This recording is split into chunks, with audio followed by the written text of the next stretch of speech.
Hello there guys, welcome to another my live videos, and on this video tonight there is lots to negotiate about. So as you all know, Manchester United play Sheffield United tomorrow at Old Trafford, 6 o'clock kickoff. I've already given you my preview for the game. I gave you my preview a couple of days ago. And obviously, earlier on today, I give you my reaction to Ole Gunnar Solskjaer's press conference and that. Now, I think in the game against Sheffield United tomorrow, Paul Pogba will be starting, and also too Mason Greenwood will be starting. Of course, Paul Pogba, didn't start against Tottenham. I don't actually know why. I don't know why he didn't start against Tottenham. I think Solskjaer had given an explanation why he decided to bench Paul Pogba. Also, too, Mason Greenwood didn't start against Tottenham, but he did come on as a substitute. But when Paul Pogba came on against Tottenham and when Mason Greenwood came on, they both made fantastic impacts. Paul Pogba, made his first appearance in Man United since the 4-1 win against Newcastle on Boxing Day, and it was his first appearance in 176 days. So, yeah, like I said, I think Paul Pogba and Mason Greenwood, will be starting this game tomorrow. My perception on Paul Pogba is that I think, he's a very, very good midfielder, and I think he can finish the season on a high, because he did really, really well when he came on against Tottenham. Like I said, I think Bruno Fernandes is key to Paul Pogba's future. I really, really do. And I think, the midfield partnership between Pogba and Fernandes, can definitely work out. And I think, if it works out, Paul Pogba will end up signing a new long-term contract at Manchester United. Because as it stands at the moment, he has got a year left on his contract, or is it just under a year? But the club do have an option to extend it for a further year. On Paul Pogba's current contract, he's on just under 300 grand a week, so he's one of the highest paid players. Don't forget we paid 89 million for Paul Pogba, so he is our most expensive signing at the moment. But, like I said, Paul Pogba had a long-running transfer saga. There was a lot of narratives, saying that he was, going to go to Real Madrid. There was narratives of him possibly, going back to Juventus, because Paul Pogba did enjoy 4 good years with Juventus. A while ago, there were stories about him possibly going to PSG before, he was linked with a move to Barcelona and all of that. But we know he's going to be staying for the remainder of this season, and I think he's going to be here next season as well, is Paul Pogba, So, yeah. And, Mason Greenwood, I think, he's enjoyed an exceptional season for Manchester United. This has been Mason Greenwood's first season in the senior squad for the club, and I think Greenwood has made around, I think he scored around, 12 or 13 goals in all competitions this season. He's made, a lot of his appearances have come from the substitutes bench, but he's rarely started as Mason Greenwood. So I think for the remainder of this season, he should get more starts and should get obviously more starts as well next season. I think in this game against Sheffield United, Greenwood will start on the right, and I think we will drop Daniel James. Solskjaer is going to definitely make some changes from the 1-1 draw against Tottenham. He will make changes. I think he'll make around 3 or 4 changes. He could obviously drop Victor Lindelof as well.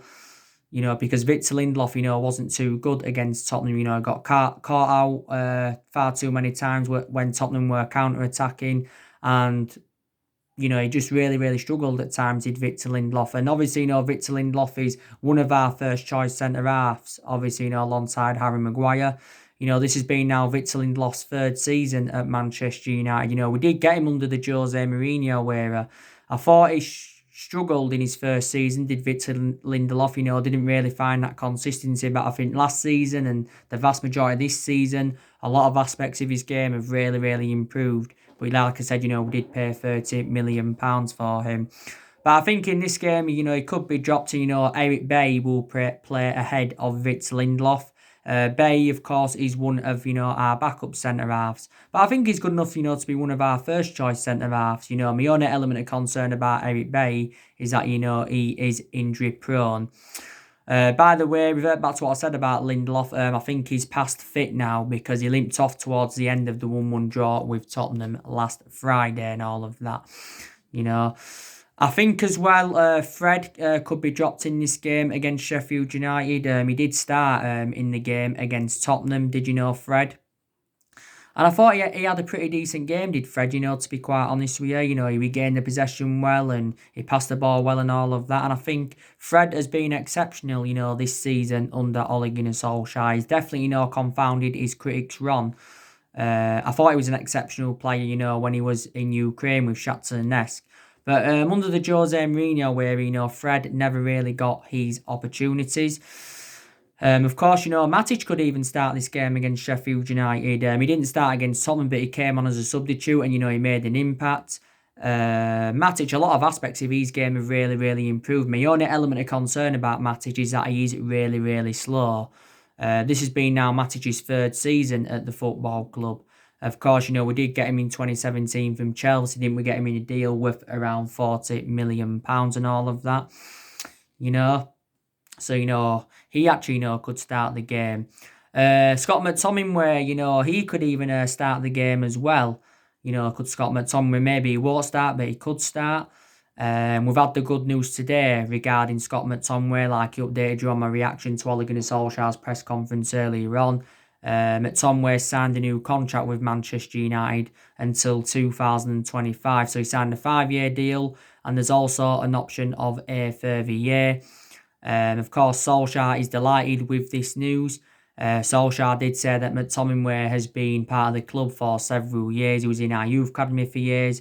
I think he's been at Manchester United since 2012 as McTominay. McTominay, of course, made his senior debut in 2017 against Arsenal, and since then he's gone to make 75 appearances for the football club. But I think in the last year, McTominay has become a world-class midfielder for Manchester United. He's become a world-class midfielder. He really, really has. So it's good now that his long-term future is with the football club, and McTominay is still young. He's still young, is Scott McTominay, but, that has been confirmed today. I didn't expect that, to be quite honest with you, but McTominay, is developing really, really well. Migalo, I don't think he will start this game against Sheffield United, but could come off the bench. Like I said to now, Igalo's appearances will be limited at the football club because obviously now Marcus Rashford is back. Don't forget the other week, Odion Igalo's loan had been extended at Manchester United for until the end of January 2021. So he's going to be here for a further 7 months, is Igalo. Don't forget, with no option to buy Igalo, there's no obligation to buy him. So after his loan spell with us, I presume he will go back to Shanghai Shenhua and all of that. He will go back, to Shanghai Shenhua. So definitely, Solskjaer, will make changes. Like I said to as well, there's also big decisions that Ole Gunnar Solskjaer's got to make at Manchester United. There's decisions that he has got to make in the summer transfer window, of what players he's going to recommend in. I think he did say he wants to make 3 major signings or 4 major signings at the end of the season. He's also got to make a decision, of what players he's going to get rid of in the summer transfer window.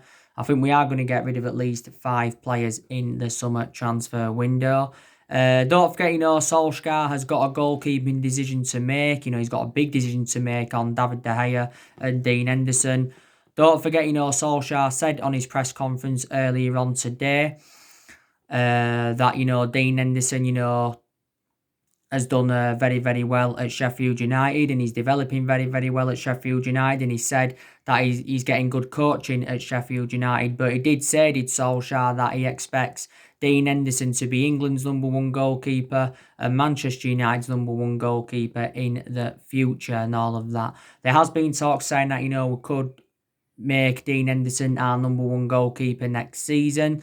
Don't forget, there has been recent stories coming out saying that we are willing to offer Dean Henderson a new contract, but Dean Henderson will only accept this new contract offer if he is guaranteed to be our number 1 goalkeeper next season. Dean Henderson has got a contract with us until 2022. This has been Dean Henderson's 2nd season on loan with Sheffield United. And he's been a revelation for Sheffield United, and he has been their player of the season. Don't forget, he isn't going to be playing against us tomorrow because of personal reasons. You know, Dean Henderson has had quite a few other loan spells as well, you know, with Stockport, Shrewsbury, Grimsby. He's played for Carlisle once as well. We actually got him from Carlisle in 2011. We got Dean Henderson at just the age of 14 and all of that. But Dean Henderson's going to remain at Sheffield United for the remainder of the season, but we're not going to get rid of him permanently because we see him as a long-term replacement for De Gea. Recent stories have said as well that Chelsea and Tottenham have expressed their interest in him. He did say, you know, Chelsea were planning to put around the £50 million bidding for Dean Henderson. Chelsea is seeing him as a replacement for Kepa Arrizabalaga. You know, I've got to make an admission. You know, Chelsea have done very, very good business so far in the summer transfer. Well, in the summer, because the summer transfer window I don't think it's open yet. You know, obviously, you know, they got Hakim Ziyech in February. Was it for 38 million pounds? They recently got Timo Werner for around 48 million pounds. And Chelsea are looking to do more business. You know, they're looking to get Kai Havertz. They're also looking to get Ben Chilwell. You know, Ben Chilwell, you know, is, you know, I think their number one priority target. I don't know if he still is in that. But yeah, so Solskjaer believes Dean Henderson will be Man United's future number one goalkeeper. But he was also talking about De Gea, like I mentioned in the press conference. And, you know, he said, you know, that David De Gea is still the best goalkeeper in the world. He said he's still the best goalkeeper in the world. Don't forget, you know, David De Gea was recently criticised by Roy Keane. Obviously, you know, because he was accountable for Steven Bergwijn's goal. But Roy Keane had obviously, you know, criticised Harry Maguire and Luke Shaw as well because they were also accountable for it. But Solskjaer actually, you know, came out and defended David De Gea. You know, defended David De Gea. And Solskjaer, you know, was like saying that, you know, this is now being his 9th season at Manchester United. You know, he's obviously, you know, approaching his 10th year at the football club. But, you know, David De Gea is still regarded as one of the best goalkeepers in the world. He is. You know, reflects on, you know, what he's achieved at the football club. He's won everything here domestically. He's nearly made 400 appearances for us in all competitions as David De Gea. And last September, you know, David De Gea signed a 4-year contract with Manchester United, you know, worth around £375,000 a week. So David De Gea is the highest paid goalkeeper in the world. And he's the highest paid at the football club, is David De Gea. I said, you know, when he does leave Manchester United, I think he will go back to Spain because he began his footballing career in Spain. He's obviously, you know, from Spain, is De Gea. I think some of his relatives, all of his relatives are from Spain as well. Don't forget he was close to joining Real Madrid in 2015, but, you know, due to a fax machine on deadline day, the deal never materialised. But if we was to sell De Gea, you know, in the summer transfer window next year, we'd definitely, you know, get quite a lot more than the £17 million that we paid for him from Atletico Madrid and all of that. But we know for the remainder of this season, he is going to be our number one. There's still United fans saying that should be dropped now for the remainder of this season. David De Gea has had a good 7 years out of the 9 years he's been here because he has made a lot of mistakes in the last couple of years and that. We've also got to make a decision on Angel Gomez as well. Solskjaer did say on his press conference earlier on today that he has not got any news on Angel Gomez's contractual situation at Manchester United. Solskjaer did say on his previous press conference prior to the Tottenham game that, you know, Angel Gomez is a very top kid, and he did say that he is close to signing a new contract at Manchester United. But there's no agreement that's yet been reached. I think the recent contract we've offered Angel Gomez is around £30,000 a week. We have put forward a few contract offers in for Angel Gomez, but, you know, he hasn't accepted any of these contract offers as Angel Gomez. He's only made 6 first-team appearances this season for Manchester United, as you know, Angel Gomez, and he's only made 10 appearances in total since he broke into the senior squad back in 2017. Angel Gomez's current contract expires at the end of this month, so, you know, we have got to make a decision on his future in that. Obviously, you know, there's been no injury updates. You know, there's no team news, like Solskjaer also confirmed in the press conference. Phil Jones and Tuan Zebe, of course, they missed the game against Tottenham, you know, through injury and all of that. We're facing a bit of a dilemma at left back. Obviously, you know, we've got Luke Shaw and Brandon Williams at left back. I think for the remainder of this season, Luke Shaw's going to remain our first choice left back, but maybe next season, Brandon Williams, could be, become our first choice left back and that. I think Solskjaer now knows, by the way, what his first choice midfield trio is. My first choice midfield trio is Bruno Fernandes, Pogba, and Scott McTominay, without a shadow of a doubt. But, he's the midfield sorted out now for Manchester United, especially with McTominay, signing this new contract and that. So there you go. I think I'm going to add this on my title of my video as well. I think there's also 6 players that need to prove a point at Manchester United. And one of those players is Diego Dalot. Now, I haven't really had a perception on Diego Dalot this season because, Diego Dalot has seldom played for Manchester United this season. Because obviously, the few injuries, that he's had. Obviously, Diego Dalot is our backup right back to Wan-Bissaka. I think Diego Dalot's been at Manchester United now he's been here over a year and a half.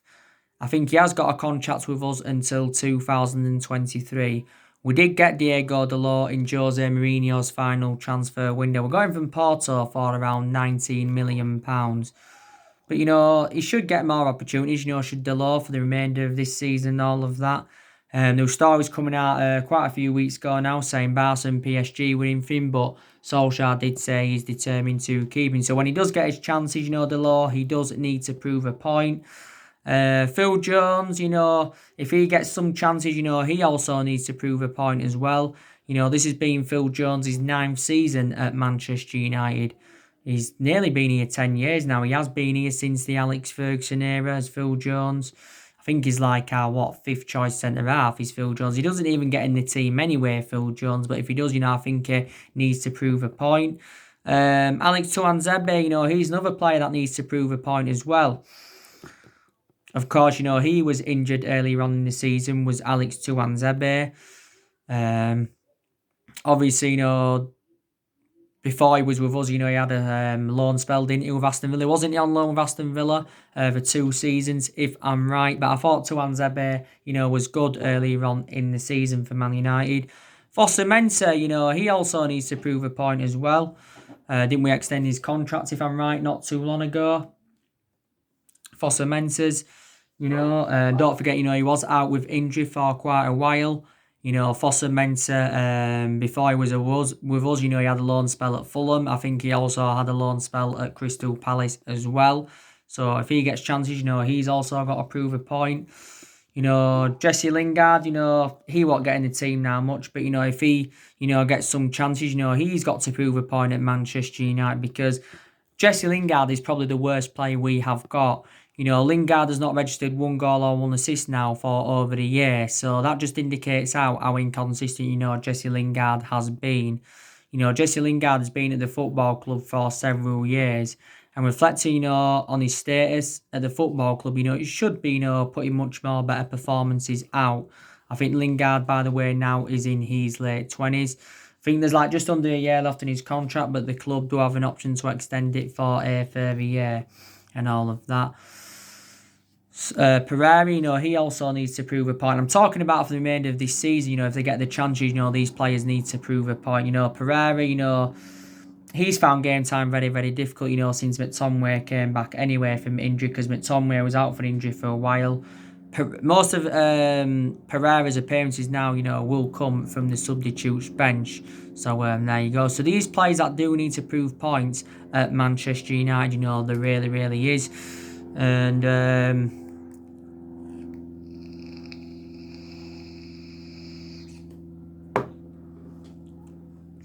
as you all know as well, Jesse Lingard, Brandon Williams, and Juan Mata, they did not play any part in the 1-1 draw with Tottenham. Obviously, neither did Phil Jones and Alex Tuanzebe and all of that. So that's the latest news on that. But I think Solskjaer's going to get it spot on tomorrow against Sheffield United. It is a game Manchester United do need to definitely win. Obviously, to keep our top 4 ambitions alive. As it stands at the moment, sitting 5th in the Premier League, are we? We are 5 points behind Chelsea. So we have definitely got to win this game of football. We've got to win all our remaining games. We've got 8 games remaining. I did say, didn't I, we've got the easiest running out of all the Premier League teams. So in reality, we should win at least 6 of our 8 remaining games without a shadow of a doubt. We are sitting 2 points ahead of Sheffield United. They're also, fighting for, the top 4 as well. I don't see, Sheffield United getting that top 4. I really, really don't. And that. But if we do beat Sheffield United tomorrow, we will extend our unbeaten run to 13 in all competitions. We are unbeaten in our last 12 games in all competitions so far. And that is our best vein of form since Solskjaer was the interim manager. That is our best vein of form. Best vein of form, yeah. The reverse fixture between Sheffield United and Manchester United, was 3-3 at Bramall Lane earlier on in the season. Pretty good game of football it was. I think Sheffield United played really, really well in that game. We had a 15-20 minute spell like Solskjaer mentioned in the press conference because we was 2-0 down. And, we did come back to 3-2, so we showed good determination to get back into the game. But, Sheffield United, did score late on. I think we scored like 3 times, in, the space of 7 minutes. So we did in that. We have won our last 7 games against Sheffield United in, our last 7 home games against Sheffield United in all competitions. Like I said, the last time Sheffield United beat us in the league was back in 1973, so that's like 40 odd year ago now. And the last time they beat us overall was back in the FA Cup in 1993. But I've got to make an admission, regarding Sheffield United. They've enjoyed an exceptional season in the Premier League. It's been their first time in the Premier League, since the 2006-7 season. They've definitely, exceeded expectations of Sheffield United because no one expected Sheffield United to be in the position that they're in now. No one expected it whatsoever. They were sitting 7th in the Premier League as Sheffield United. And I think, Chris Wilder, has done a very, very good job with them. This has been Chris Wilder's 4th season with Sheffield United. He's done good though. He's progressed them all the way from League One to 7th in the Premier League and all of that. So you've got to admire Chris Wilder. But Solskjaer and Chris Wilder are set to go head to head for the 2nd time and all of that. But since the season resumed, Sheffield United have been disappointing. Obviously they lost 3-0 to Newcastle at the weekend, surprisingly. They also, drew last week with Aston Villa 0-0. Sheffield United would have felt as though, they were robbed in that game. That's what Sheffield United would have felt. They're missing John Egan, one of their main centre-halves, so that's bad news from their perspective. Jack O'Connell, I think he's recently had an injury as well. Phil Jagielka recently did say he's doubtful for Sheffield United. But Sheffield United, have got good players in their team. They really, really have. They've got McBurney. They've got Ollie Norwood. I think probably Ollie Norwood's one of their best players. They've also, got Liam Musset. They've got John Fleck. I think he scored in the reverse fixture, did John Fleck? I think he did. Didn't McBurney score as well, if I can remember rightly? They've also got Billy Sharp in their team of Sheffield United. So this is going to be a difficult game against Sheffield United tomorrow. It really, really is. We cannot take Sheffield United like Ole Gunnar Solskjaer recently warned our players. But, we have got to definitely win this game against Sheffield United and that. But I think Solskjaer, has got an idea of what 11 he's going to go with. Be interesting to see as well, what formation Solskjaer goes with as well. Obviously against Tottenham on Friday, he went with a 4-2-3-1. But he's changed formation persistently this season. He's gone the 4-3-3 a few times. He's gone with a 5-3-2 a couple of times, a 3-4-1-2 and all of that. So, we will see what happens. We've got other priorities as well. The FA Cup is a priority for us. Also, too, the Europa League is a priority for us because that's a chance for us winning 2 trophies under Solskjaer. And, if we could win the FA Cup and the Europa League and get the top 4, that would be a fantastic achievement for Ole Gunnar Solskjaer and Manchester United. It really, really would. And it would be a memorable first full season for the Norwegian and that. Norwich is on Saturday in the FA Cup quarter-finals.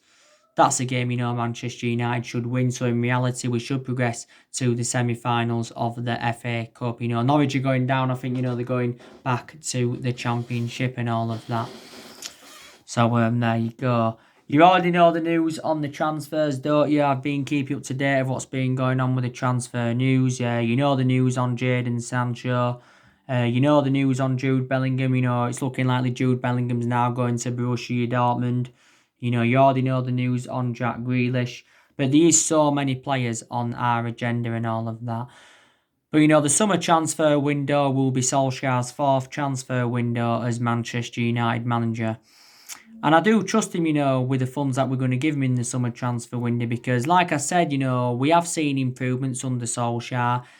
Players have improved, especially them top players have really, really improved under him. We've definitely, improved in the transfer market under Solskjaer as well.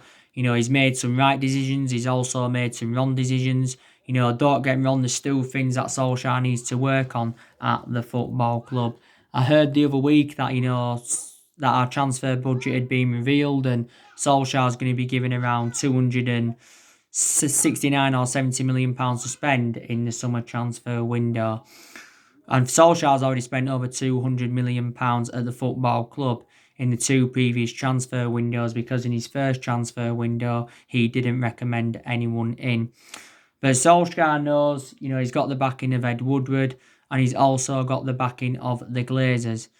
Like I said, Solskjaer was close to getting sacked earlier on in the season, and at that point there was talks of Mauricio Pochettino coming in. There was talks of Massimiliano Allegri coming in as well. But I outlined, what saved Solskjaer's job at Man United, and that was definitely the signing of Bruno Fernandes. And I think with the wins against the likes of City and Tottenham, they saved Ole Gunnar Solskjaer's job as well because our record against the Big Six sides this season's been exceptional. We've registered 18 points against the Big Six sides this season and all of that. But, I've taken positives from Ole Gunnar Solskjaer's tenure, I really, really have. I don't know if he's the foreseeable future for Man United, time will tell because I think, we are going to give him at least another season at the football club because, it is a transition period. Solskjaer's been at the football club now for just over 18 months, is it? So he has been here for quite some time. Like I said, he's brought 5 good players in so far. He's made some tactical changes. He has got rid of a lot of the deadwood since he got recommended in to the football club. He's also promoted the youth very, very well as Solskjaer. The young players have been given their chances this season and all of that. So, there is some good things, that Solskjaer has done. Earlier on in the season, we enjoyed our worst start to a Premier League season for 30 years. So let's just, put that into the equation. But I said next season, our expectations will be to challenge for the title. It will be.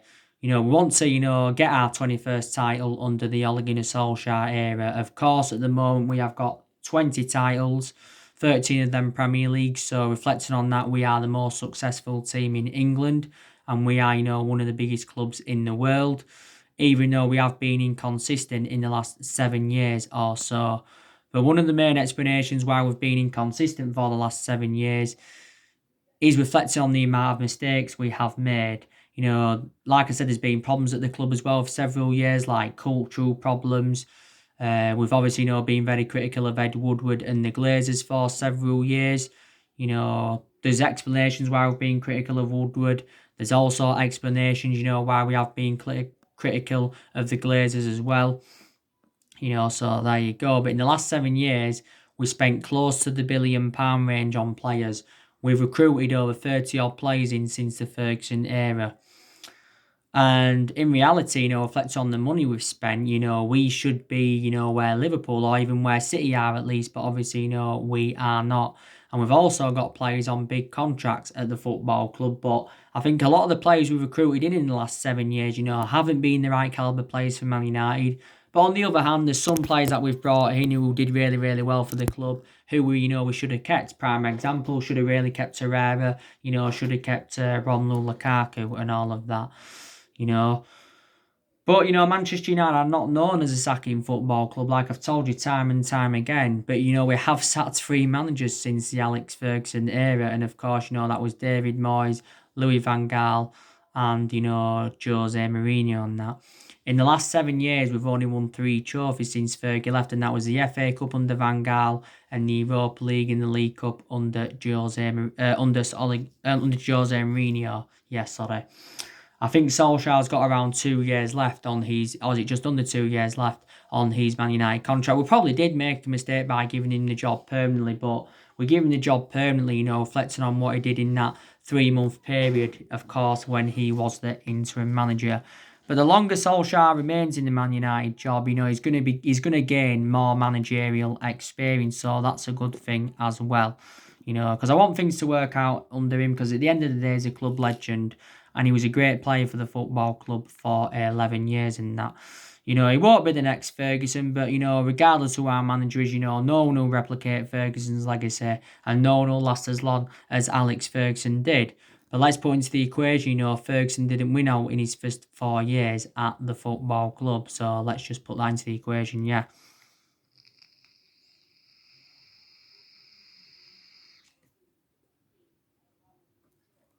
So yeah, so nothing much more really to say. So Pogba and Mason Greenwood are set to start tomorrow against Sheffield United. And there's also, players that do need to prove a point at Manchester United. There really, really is. You already know the news on Sanchez. Give you the news on him earlier on. Reportedly now he's set to come back to Man United next season, but only if he accepts a squad role. Reportedly, we've rejected Inter Milan's proposal, because Inter Milan reportedly wanted to keep Sanchez beyond the 30th of June when his current loan expires. But he could be coming back to Manchester United, but don't obviously, want him back at Manchester United, Sanchez. But yeah, like I said, if we get rid of players in the summer transfer window, we are going to generate money that way. So, that is definitely, a positive in that. So anyway, guys, that's everything to update today. Drop your comments, likes below on the channel. If you do, consider subscribe as always, and take care. God bless, and I'll see you all again very, very soon.